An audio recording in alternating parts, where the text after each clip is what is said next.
Varicose veins కి సరైన చికిత్స కోసం సంప్రదించండి ఎవిస్ హాస్పిటల్. నమస్కారం. విష్ణు పురాణం 5వ భాగంలోకి వచ్చాం. మారిష అయోనిజ అయిన మారిషకి ప్రచేతసులు 10 మందికి వివాహం జరిగింది. అయితే ఈ వివాహం జరిగిన తర్వాత ప్రచేతసులకు మారిష ఎందు బ్రహ్మకి సాటిగా చెప్పదగిన కుమారుడు కలిగాడు. అతడి పేరు దక్షుడు. అతని వల్ల దేవదానవ గంధర్వ సిద్ధ విద్యాధరాది నానాజీవులు, ద్విపద చతుష్పదాది నానాజంతు సంతతి కూడా కలిగింది.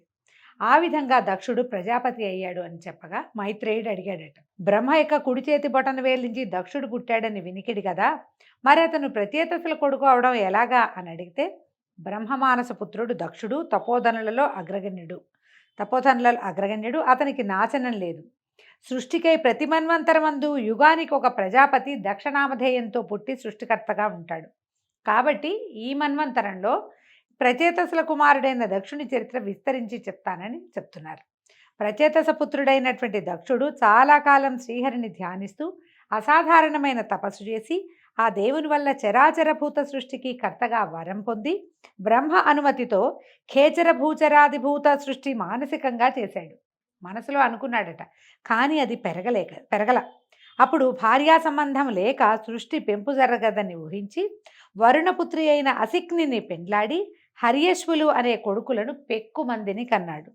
వారిని సృష్టి కార్యానికి నియోగించాడు. ఆ దశలో వారి పనికి విఘ్నం కలిగించాలని వారి వద్దకు వచ్చి వాళ్ళ దగ్గరికి వెళ్ళాడట, కుమారుల దగ్గరికి. ఏమయ్యా అవివేకం, దేశము కాలము పరిస్థితి తెలియక ఒక మూల కూర్చుని ఏం చేస్తారు, సృష్టికి వెళ్ళండి అని తన దారిన తను వెళ్ళిపోయాడట. అంటే ఈ వచ్చింది ఎవరు, నారదుడు వచ్చి వీళ్ళకి అడ్డం పడ్డాడనమాట.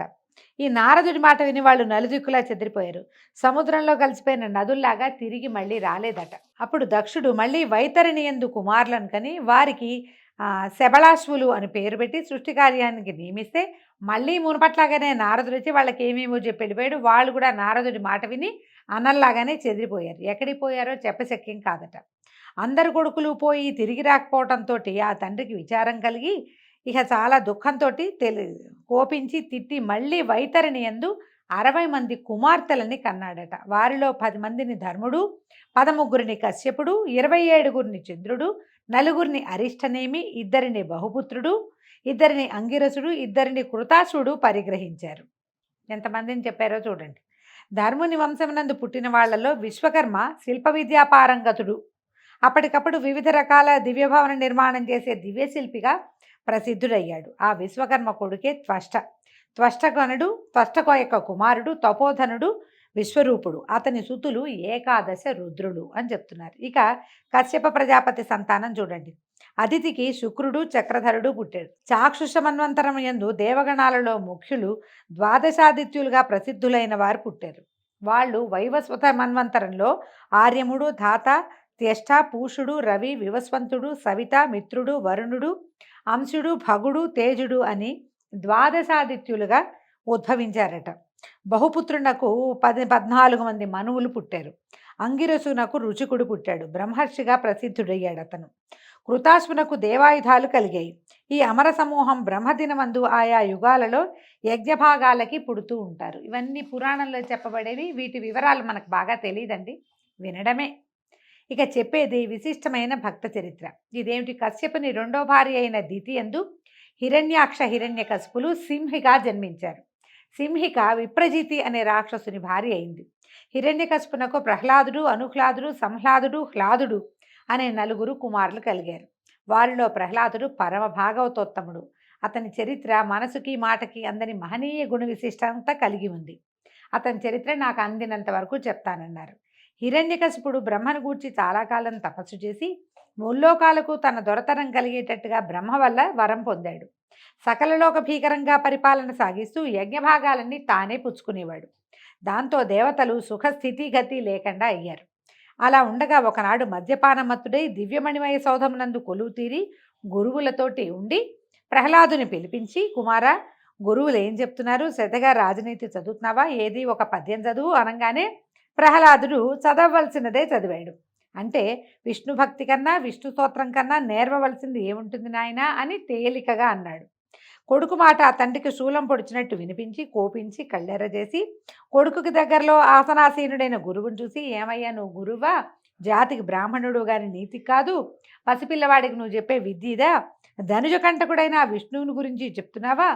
ఏమనాలి అని నిన్ను ఇక ఆయన నోటికొచ్చిన వాక్యాలన్నీ తిట్టిపోసాడు. తిట్టేసరికల్లా ఆయన అన్నాడు, ఆ గురువుగారు, నాయన నేను చెప్పేది విను, నీ కొడుకు సంగతి తోటి పాలుడికి తెలుసు, నేను నీ సంబంధమైన రాజనీతే చెప్తున్నాను, వింటున్నట్టు నడుస్తాడు, ఏమీ ప్రయోజనం లేదు, పాఠం అయ్యాక అవతలకెళ్ళి ధనుజవాలుడికి విష్ణువు గురించే చెప్తూ ఉంటాడు, ఏం చేయమన్నావు, నా తప్పేం లేదని గురువుగారు వాపోయి మొరపెట్టుకున్నాడు. హిరణ్యకశిపుడు కుమారుని అదిలించి, ఇదిగో ఈనాటి నుంచి గురువు చెప్పింది బుద్ధిగా నేర్చుకో, ఇంకా విష్ణువు అవి మా పేరెత్తదు, మన వంశానికి విరోధి అయిన ఆ విష్ణు ఘోష నీకు తగదు, మన ఇంటా వంట లేని బుద్ధి ఇది మంచిది కాదు, విష్ణువు నాకంటే గొప్పవాడు ఎందుకయ్యాడు, ఎక్కడో దాక్కుంటున్నాడు, ఈ ముల్లోకాలకి అధిపతిని నేను, నా పేరే జపం చేయాలని గట్టిగా బుద్ధి చెప్పి కుమారుణ్ణి గురువుతో పంపాడు. ఇంటికి వెళ్ళాక తర్వాత గురువు బుజ్జగించి ప్రహ్లాదుడికి, నాయన మీ నాన్న బ్రహ్మ గురించి తపస్సు చేసి ముల్లోకాలకి ప్రభువుగా వరం పొందాడు, విష్ణువు పేరెత్తితే ఒప్పుకోడయ్యా, కాబట్టి నీతి శాస్త్రం చదువుకో, విష్ణునామం వద్దు నీకు, శాస్త్రం చదువుకోమంటే ప్రహ్లాదుడు అన్నాడు, మా నాన్నకి పుట్టిన వెరితనమే మీకు కూడా అబ్బినట్టుంది, సకల లోకాధిపతి విష్ణువుని కాదని ఇంకొకడని చెప్పడం అజ్ఞానం కాదా? పాపకర్మలు చేసే ధనుజులకు పౌరోహిత్యం చేస్తున్నందువల్ల వాళ్ళ గుణాలే నీకు కూడా పట్టినట్టున్నాయి, ఇలాంటి నీ దగ్గర చదువుకోవటం నిజంగా తెలివి తక్కువతనం, నా నిర్ణయం ఒకటే, విష్ణువుణ్ణి కాదని చెప్పే నీ చదువు నేను వినేది లేదని ఖచ్చితంగా చెప్పేశాడు. ఈ మాట విన్న గురువు నోరుగా మెదపలేకపోయాడు. అయితే ఇంకా కొంతకాలం అయిన తర్వాత హిరణ్యకశిపుడు ఒకనాడు వినోదం చిత్తగిస్తూ కొడుకుని రప్పించి, శ్రద్ధగా శాస్త్రం చదువుతున్నావా, ఏవి 4 సూత్రాలు చెప్పు అని అడిగేసరికల్లా ఈ అబ్బాయి ఏమన్నాడు, మళ్ళీ ప్రహ్లాదుడు, శ్రీరమణీ మనోహరుడు సర్వలోక విఖ్యాత చరిత్రుడు పద్మనేత్రుడైన విష్ణుదేవుణ్ణి భజించిన ధన్యుడను, నాకు ఈ నీతులు గీతులు ఎందుకు తండ్రి అన్నాడు. అనేసరికి హిరణ్యకశిపుడు కోపంతో పళ్ళు పటపటా కోరికి నిప్పులు రువ్వే చూపులతో కొడుకుని చూసి, దురాత్మ, వంశానికి ముప్పు తెచ్చే దుర్మార్గుడు అయ్యావు, ధనుజాతికి మారకుడైన వారిని భజిస్తున్నావా? ఇతను పూర్వం ఈ విష్ణువు మొత్తం పాల సముద్రంలో నుంచి వచ్చిన ప్రతి వస్తువుని దేవతలకి అప్పచెప్పాడే కానీ ఒక్క వస్తువుని రాక్షసులకి దక్కనివ్వలేదు. దుర్మార్గుడు, ధనుజకంటకుడు, రాక్షస జాతికి అంకుశం లాంటివాడు, అతనిని నువ్వు పూజించడానికి వీల్లేదు, నేను నిన్ను చంపేదే ఖాయం, నిన్ను ప్రాణాలతో ఉంచేది లేదు, నువ్వు భజించే ఆ ధనుజ వైరి నిన్ను ఎలా కాపాడతాడో చూస్తానని తాళ్లతో కట్టి ఏనుగులతో పొడిపించి, తేనుగులతో తొక్కించి, శూలాలతో పొడిపించి, విషాన్నం పెట్టించి, అగ్నికి ఆహుతి చేయడానికి ప్రయత్నించి ఎన్నో మారణ ప్రయత్నాలు చేశాడు. ప్రహ్లాదుడు మరింత తేజస్సును పొందాడు కానీ క్షీణించలేదు. అయితే ఈ హిరణ్యకశిపుడు ఏం చేయాలో తెలియక కుమారుడి వైపు చూస్తూ ఉండిపోయాడు. మళ్ళీ పిల్లవాడిని గురుకులానికి పంపించారు. కొన్నాళ్ళు గడిచాయి. మళ్ళా కొంతకాలం అయ్యాక ఈయన హిరణ్యకశిపుడు పిల్లాడిని పిలిచాడు. ఏమైనా చదువుకుంటున్నావా, కులోచిత విద్య నేర్చుకుంటున్నావంటే, నా బుద్ధి ఆ విష్ణుదేవుని భజనకే లొంగి ఉన్నది, అంకితం అయిపోయింది, లౌకికమైన కుల విద్య నాకు అబ్బదు, అది నాకు వద్దని హిరణ్యకశిపుడు చెప్పేసరికల్లా నిన్ను ఇంకా తుదముట్టించాల్సిందేనని తాళ్లతో కట్టి సముద్రంలో పడేసి పైన ఒక కొండని పడేయండి అని చెప్పాడట. వాళ్ళు ప్రహ్లాదుని తీసుకుని వెళ్ళి తాళ్లతో కట్టేశారు, సముద్రంలో పడేశారు. ఒక పెద్ద కొండరాయినైతే ఆ పిల్లాడి నెత్తి మీద విసిరేశారు. ప్రహ్లాదుడు చలించల, నారాయణ నామస్మరణే చేసుకుంటూ శ్రీహరిని తన హృదయ పద్మంలో ధ్యానముద్రతో ప్రతిష్ఠించి స్తుతిస్తూ హాయిగా ఉన్నాడట. గట్టున ఉన్న రాక్షస భటులు వింతగా చూస్తూ ఉండగా సముద్రం అలలతో పొంగి కొండను పక్కకు తొలగించి ప్రహ్లాదుని అలనలన గట్టుకు చేర్చేసింది. రాక్షసులు ఆశ్చర్యపోయారట. సర్వశక్తి సంపన్నుడైన శ్రీహరి సంరక్షుడై ఉన్న భక్తునకు కొండలు బండలు ప్రమాదకరాలు అవుతాయా? అవ్వవు. చంపడానికి నుంచున్న రాక్షస భటులు కూడా బెదిరి కొంత దూరాన ఉన్న చెట్ల కిందకి పారిపోయారు. ఆ సమయంలో గట్టున ఉన్న ప్రహ్లాదునకు శ్రీహరి అభయహస్తంతో ప్రత్యక్షమయ్యాడు. దేవుణ్ణి చూసినటువంటి ప్రహ్లాదుడు పరమానంద భరితుడై అనేక విధాలుగా భగవంతుని స్తుతించాడట. ఆ స్తుతి విన్న హరి ప్రహ్లాదుని ఒంటిని నిమిరి, నాయన, నువ్వు బాల్యంలో ఉన్నవాడివైనా కూడా నీ తండ్రి చేసిన దారుణ కర్మకి బెదరకుండా మనసా నన్ను వదలక భక్తియుక్తుడివై ప్రవర్తిస్తున్నావు, నువ్వు కోరిన వరం ఇస్తాను అడగమంటే, అప్పుడు ఈయన ఏమన్నాడు, ఏ జన్మలోనూ నీ పాదభక్తి వదలని మనస్సు కలవాడనే ఉండేలాగా అనుగ్రహించు తండ్రి నన్ను అని అడిగాడట. ప్రహ్లాద, నీకు మరి జన్మ లేదు, నీ ఈ ప్రవర్తన విష్ణు భక్తులకు మేల్బంతి అయింది, ముక్తి నీ చేతి బంతి, పాపం నీ చుట్టుపక్కలకి చేరదు. కాబట్టి నా యందు నీ భక్తి గురించి అలా ఉండని ఇంకో వరం కోరుకోమన్నాడు. కోరుకోమంటే ఇప్పుడు ప్రహ్లాదుడు అడిగాడట, నా తండ్రి అహంకారంతో నిన్ను ద్వేషించి నన్ను హింసించాడు. నా ప్రార్థన మన్నించి అతని చెడుదనాన్ని పోగొట్టి పుణ్యాత్ముని చేయవలసిందిగా నా కోరిక. అంటే సరే, నీ తండ్రి పుణ్యమార్గం చేరే మార్గం నేను చూస్తాను. ఇంకో వరం అడుగంటే నేను సంసారినైనా పురుషార్థాలు 4టిని ధర్మ ప్రవృత్తితో నీ భక్తి చేయూతగా సాధించేవాడిని అయ్యేటట్టుగా వరం అనుగ్రహించమని ప్రహ్లాదుడు కోరుకున్నాడట. తథాస్తు అని ఆశీర్వదించి విష్ణుమూర్తి ప్రత్యక్షమై అదృశ్యుడైపోయాడు. ప్రహ్లాదుడు చిట్టి నడకలతోటి నగరంలోకి ప్రవేశించి తండ్రి దగ్గరికి వెళ్ళి నుంచున్నాడు. హరివరం వల్ల మునుపటి ద్వేషం పోయి సత్వగుణం కలిగిన వాడయ్యి కొడుకును కౌగిలించుకుని, నాయన ఎంతో చాలా సంతోషం, నా వల్ల పడరాని పాటలు పడినా శ్రీహరిదేవల క్షేమంగా ఉన్నావు, ఇది నా భాగ్యమని కొడుకుని లాలనగా ఓదార్చి ఆనందంగా ఉంటూ చిరకాలం రాజ్యం పాలించి తుదకు విరక్తి కలిగి శరీర త్యాగం సామాన్యంగా అవ్వదు, ఆ విష్ణువు వల్లనే అవ్వాలని మళ్ళీ రాజసమూర్తి అయి విష్ణుని ద్వేషించడం ప్రారంభించాడు. కొంచెం కథ ఒక్క వాక్యం కొత్తగా ఉంది చూడండి. తర్వాత ఏమైంది, ఒకనాడు నిండు సభలో లోకభీకరమైన అట్టహాసము ఒకంతసేపటికి స్తంభం విరిగింది.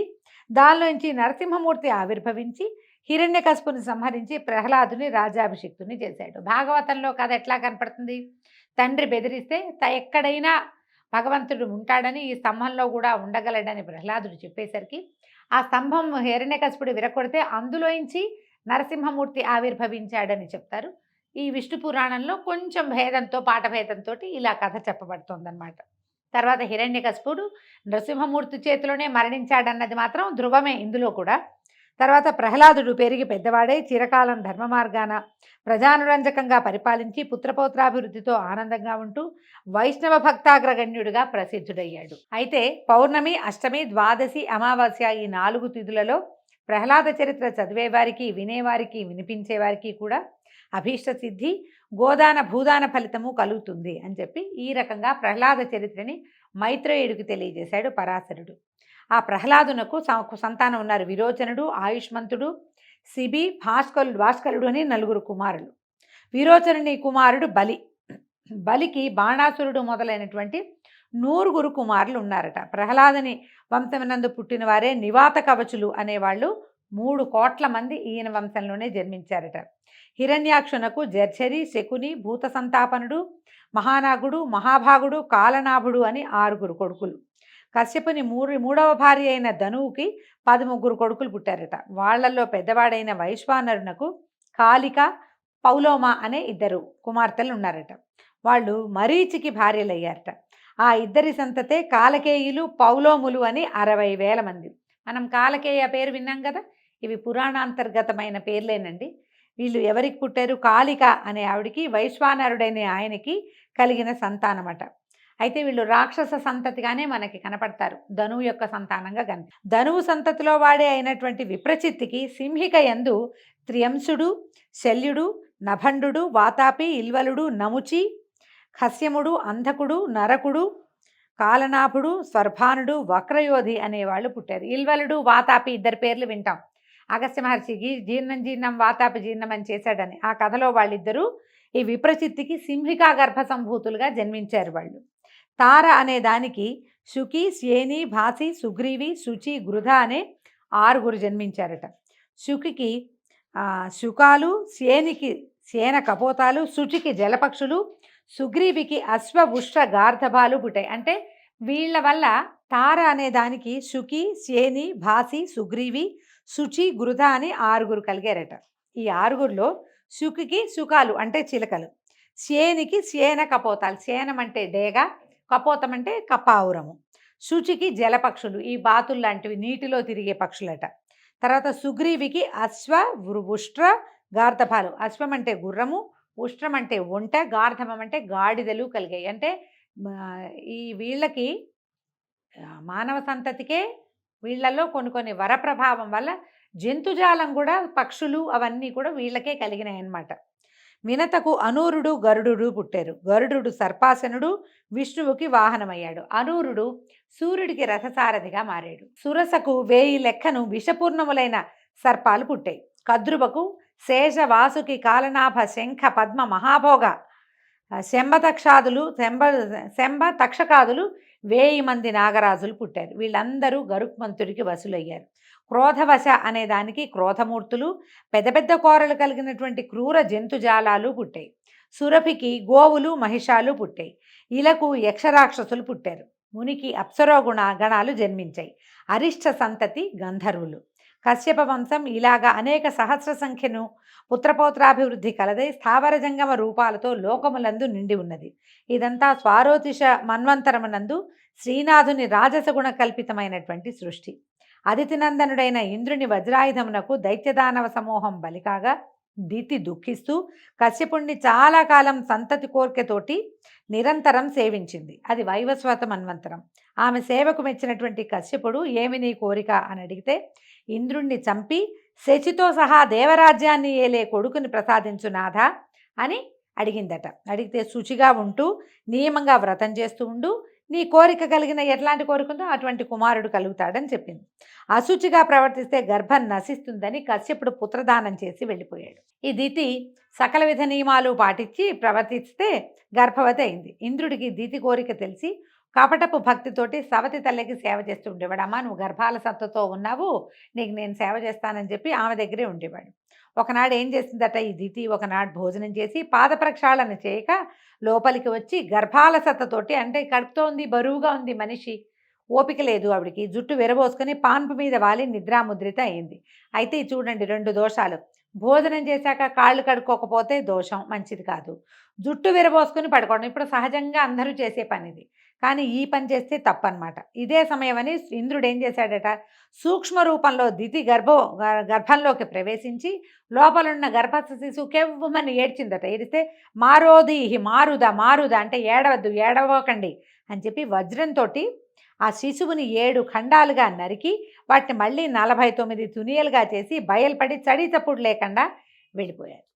వెళ్ళిపోయేసరికల్లా ఈ 49 ఖండాలు 49 రూపాలు ధరించి ఏం చేశారట, ఈ స్రావం అయింది, వీళ్ళు సంతానంగా రూపొందితే ఆవిడ ఆ పిల్లలందరినీ ఇంద్రుడి వెనకాల ఉండండి, వాడి వల్లే మీరు ఇలా అయ్యారు కాబట్టి అని వదిలిపెట్టేసిందట. వాళ్ళు ఇంద్రుడికి తోడుగా అయ్యారు. వీళ్ళు ఆమె ఇంద్రుణ్ణి సంహరించాలన్న కోరికతోటి సంతానాన్ని పొందినప్పటికీ ఇంద్రుని వల్ల వేర్వేరు జీవితాలు పొందటం వల్ల ఇంద్రునికి సహాయకులుగా మరుత్తులుగా మారారట. ఆయనతో పాటే ఉండిపోయి మరుద్గణాలుగా ప్రసిద్ధి పొందారట.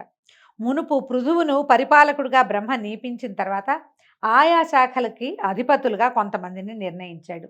ఎవరెవరిని ఏ ఏ గణాలకి అధిపతులుగా బ్రహ్మచేత నియమించబడ్డారో ఆ విషయాన్ని రేపు ఉదయం తెలుసుకుందామండి. అంతవరకు సెలవు. నమస్కారం.